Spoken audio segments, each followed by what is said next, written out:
Il y a eu un métissage, il y a eu des alliances, il y a eu des mariages. Donc on ne peut pas distinguer aujourd'hui et dire que bon, tel est arabe, tel est africain, tel est asiatique, tel est... Non. De par ce métissage, de par ces alliances, donc je crois que nous avons réussi à avoir un seul peuple. Contrairement à beaucoup de pays, que ce soit au niveau de l'Afrique, si vous prenez le cas d'un pays comme la Côte d'Ivoire, aujourd'hui, ou bien le Ghana, vous avez beaucoup d'ethnies que ces ethnies n'arrivent pas à communiquer entre elles et que ces ethnies ne partagent pas les mêmes cultures, les mêmes traditions, les mêmes valeurs. Alors qu'elles vont chez nous, de par ce métissage, nous partageons la même culture, nous partageons la même religion et nous partageons la même langue. Aujourd'hui, il y a une seule langue aux Comores avec des dérivés ou bien avec des dialectes, mais il y a le chikomore qui est là, qui est parlé et que tout le monde se comprend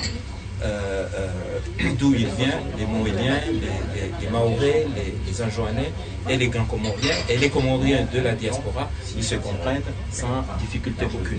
Ça, c'est le côté géographique. Le côté historique et géographique, je dirais que nous constituons 4 îles. Les 4 îles constituent ce qu'on appelle l'archipel des Comores, quelles que soient les péripéties, quand bien même nous avons évolué jusqu'à avoir l'État comorien aujourd'hui. Bon.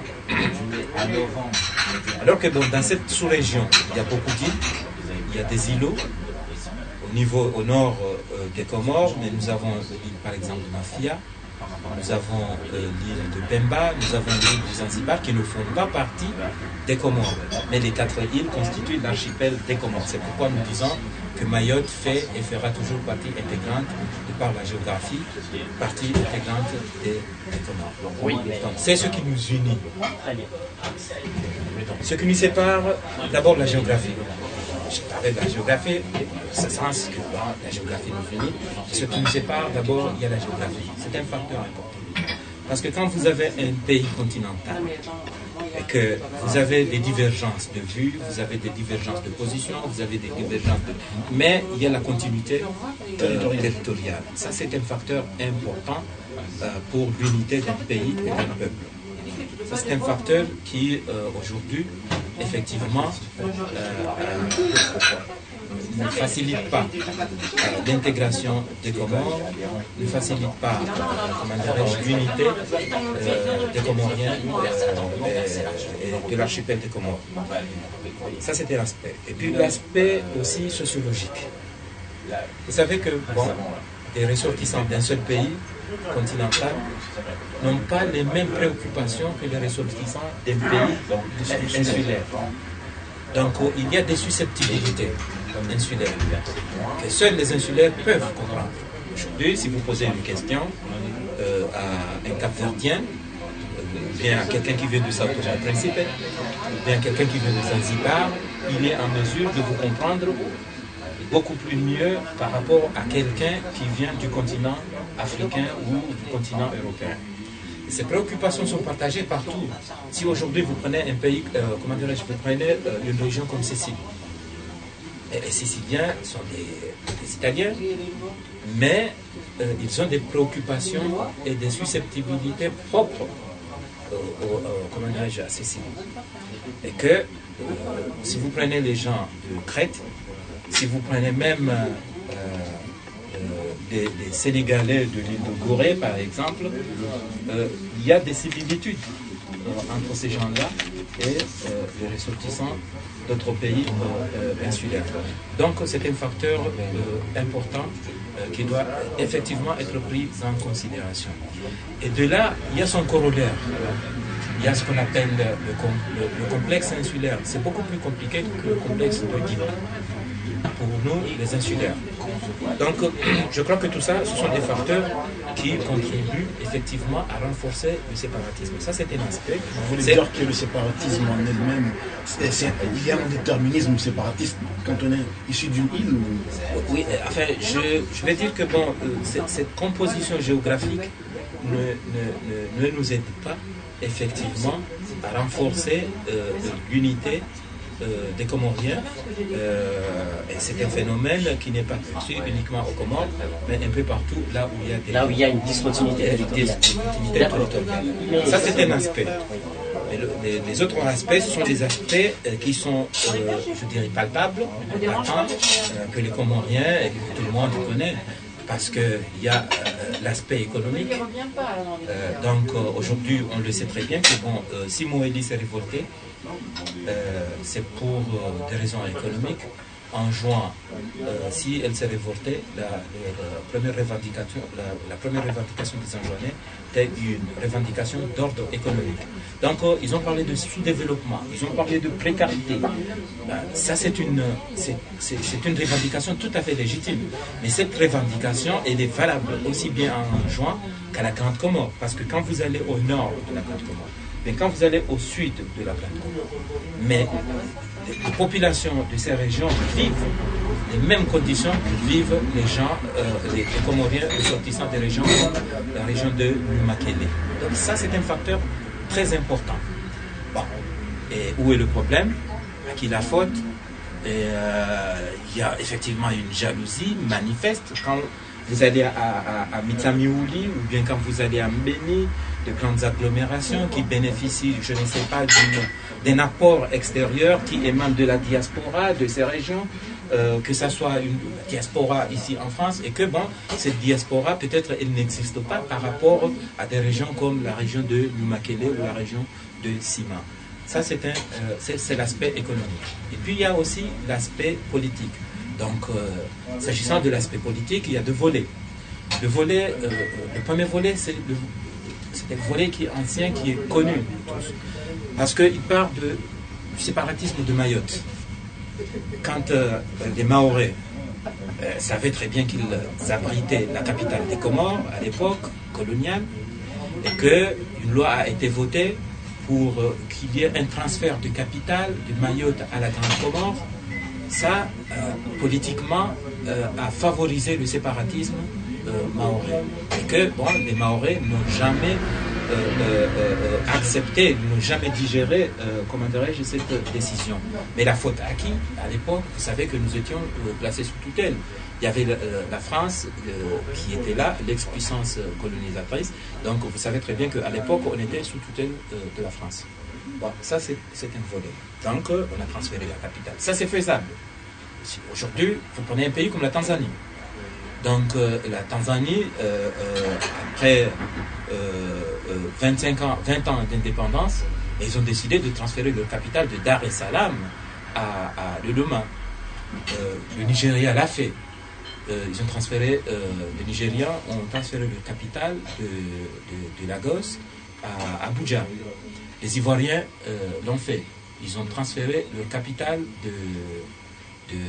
d'Abidjan à Yamoussoukro. Donc ça c'est faisable, de par l'étroitesse. Parce que vous savez que bon, le pays, il y a la population qui augmente, et que bon, l'étroitesse de Mayotte, vous savez que bon, aujourd'hui, même les Mahorais se rendent compte que c'est invivable. C'est invivable. Bon, ça c'était un aspect. L'autre aspect de mécontentement, c'est l'équilibre. Donc Johar avait pris cet aspect en compte. Parce que les Moéliens, quand ils se sont révoltés, ils ont dit, bah, écoutez, nous sommes dominés par les grands Comoriens, nous sommes dominés par l'élite anjouanaise, nous sommes dominés, nous sommes les mal servis, nous sommes... Donc ils ont mené une politique à l'époque de séparatisme.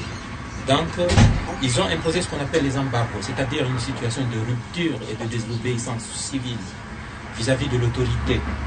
Donc... Et Johar avait pris cette question au sérieux. Et qu'est-ce qu'il a fait? Ce qu'il a fait, il a décrété l'équilibre de chance, donc des postes de responsabilité. Donc au niveau de la Grande Comore, on a le président de la République, et le Premier ministre, on sait qu'il est issu d'Anjouan et que le président de l'Assemblée sera issu de Moélie. Donc faire en sorte qu'au niveau du sommet, il y a une sorte d'équilibre politique. Donc moi, à mon avis, ce sont les raisons du séparatisme, que ça soit au niveau de de Mayotte, que ça soit au niveau d'Anjouan, et puis bon, probablement au niveau de la Grande Comore, parce que je crois que bon, aujourd'hui, à l'allure où vont les choses, aucune région n'est épargnée. Oui, justement, parce que quand on regarde un peu l'histoire, parce que vous avez commencé en retraçant une historique politique, sociologique et diplomatique de l'archipel, mais quand on regarde bien l'histoire, on peut rapporter aussi ses origines, les origines du séparatisme, bien avant l'indépendance, voire même après l'indépendance, parce qu'on a vu par exemple, lors du régime Aliswandi, il y avait des élites politiques qui se sont opposées au régime Aliswandi et qui se sont séparées du système. Puis, ils n'ont pas été, en tout cas à ma mémoire, n'ont pas été jugés. Il y avait aussi, c'était Saint Mohamed Cheikh aussi, quand il était responsable politique bien avant l'indépendance, mais il a suscité une forme de séparatisme. Et là, justement, vous êtes en train de reprendre ce que j'ai dit, ce que j'ai développé tout à l'heure. Parce que Saint Mohamed Cheikh, c'est vrai, il a fait l'objet, comment dirais-je, surtout à Mayotte, il a été, comment dirais-je, malmené à Mayotte, il a été désobéi, il a été humilié, il a été à Mayotte. Pourquoi? Parce qu'il était le président du conseil de gouvernement à l'époque. Il était le président du conseil de gouvernement, lequel gouvernement a pris la décision de transférer la capitale de, comment dirais-je, voilà, de Mamoudzou à Moroni. Voilà, donc c'est parmi les raisons que j'ai développées. Bon, s'agissant d'Ali Soalier, ben, écoutez, il n'y a pas eu séparatisme. C'est normal. Il y avait Ahmed Abdallah qui a mobilisé Salim Matal. Justement. Et puis, justement, ça Taki Salim Matal. Oui. C'était pas du tout une forme du séparatisme. Oui, mais ça, justement, d'abord, il faut distinguer entre séparatisme et entre, comment dirais-je, mécontentement politique. Parce que bon, Ahmed Abdallah, c'est normal, il a été élu. Lendemain de la proclamation de l'indépendance, il a été élu par les députés président de la République. Ben, moins d'un mois, il est destitué par Ali Soalier à partir d'un coup d'État qu'il a monté à Moroni. C'est normal, c'est parmi les revendications, c'est parmi les mécontentements politiques que j'ai parlé tout à l'heure. Donc, il a mobilisé ces gens. Il s'est révolté, mais Ali Soalier, il a pris il a pu contenir. Voilà, dans les meilleurs délais possibles. Donc, il n'y a pas eu de dérapage. Bon, mais ça, on verra plus tard, peut-être dans les questions qui vont venir, on verra plus tard comment résoudre, comment faire face à ces clivages politiques. Voilà. Moi, ce que je veux dire, c'est quand on parle du séparatisme aujourd'hui aux Comores, ça remonte en 1997. Avant, on peut parler des révoltes populaires ou des mécontentements régionaux, mais le mot séparatisme tel qu'a été utilisé, c'est à l'avènement en 97 en juin. Donc, selon vous, quelle est l'origine exacte de cette séparation? En fait, bon, en fait, l'origine, c'est comment dirais-je, est-ce que ce sont les frustrations des élites ou d'ordre économique ou d'autres choses? Écoutez, il y a beaucoup d'éléments. Mais je trouve qu'il y a une convergence.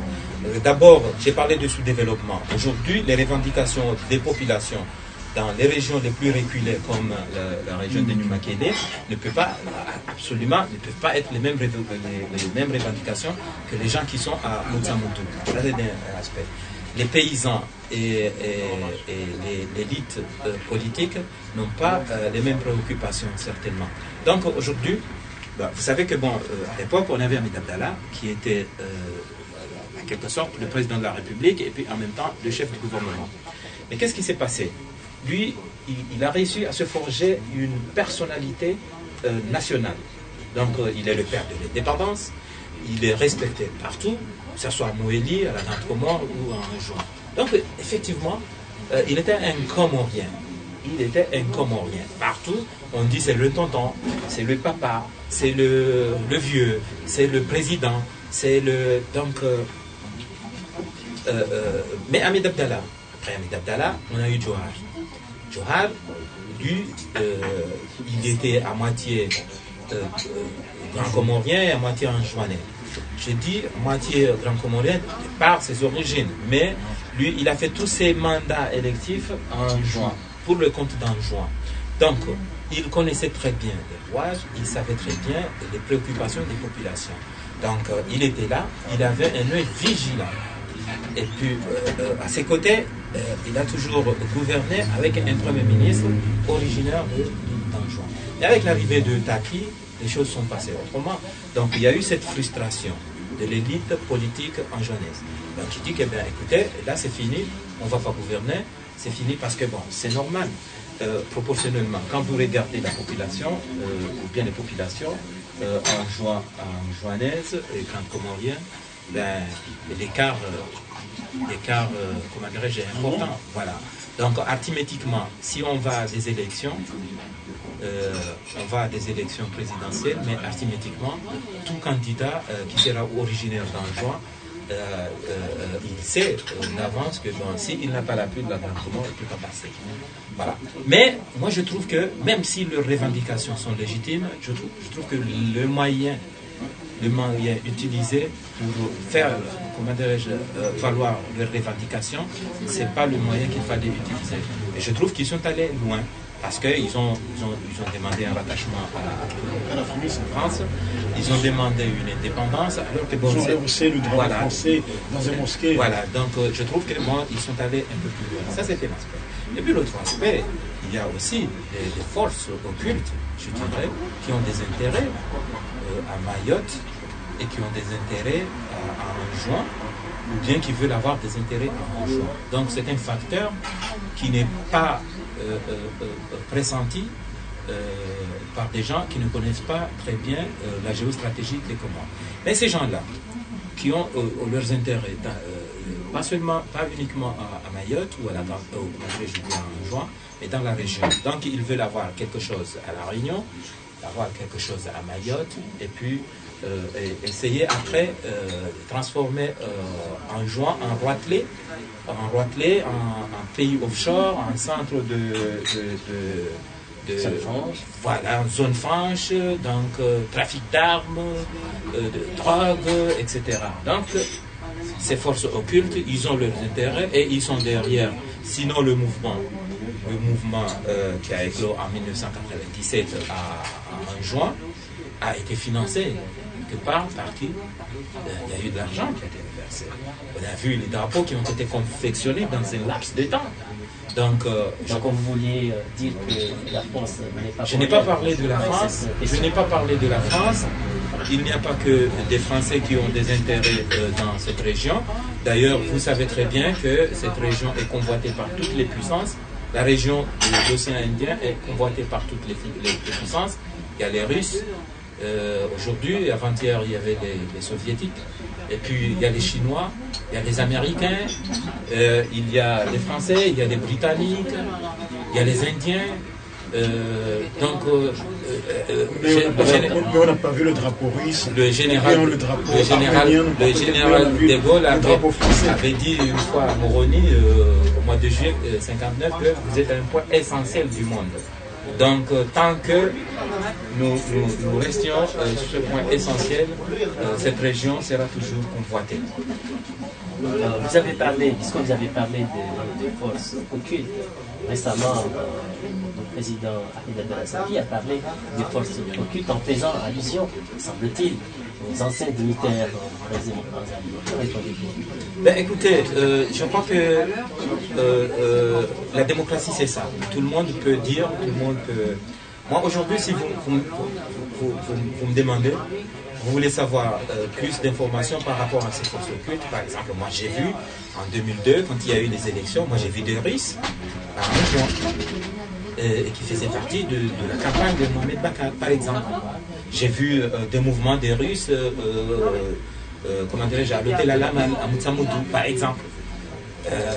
J'ai vu des Français, alors de par les fonctions que j'avais, je connaissais très bien les gens qui travaillaient dans le cadre de la coopération, les gens qui travaillaient dans le cadre des ONG, donc les gens qui venaient, qui sortaient comment dirais-je, à Motsamoudou, des gens qui ne relevaient pas de la coopération ni décentralisée, ni bilatérale, ni...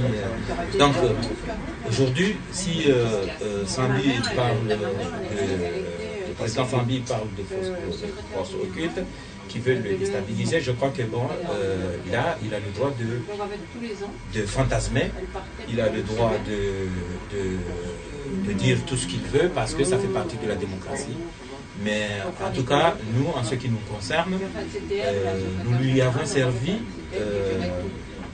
dans un plateau d'or. Donc, le pouvoir qu'il exerce aujourd'hui. Si on voulait rester un mois de plus, on voulait rester un an de plus, 2 ans de plus, donc on serait resté. Mais l'alternance a voulu que ça soit ainsi.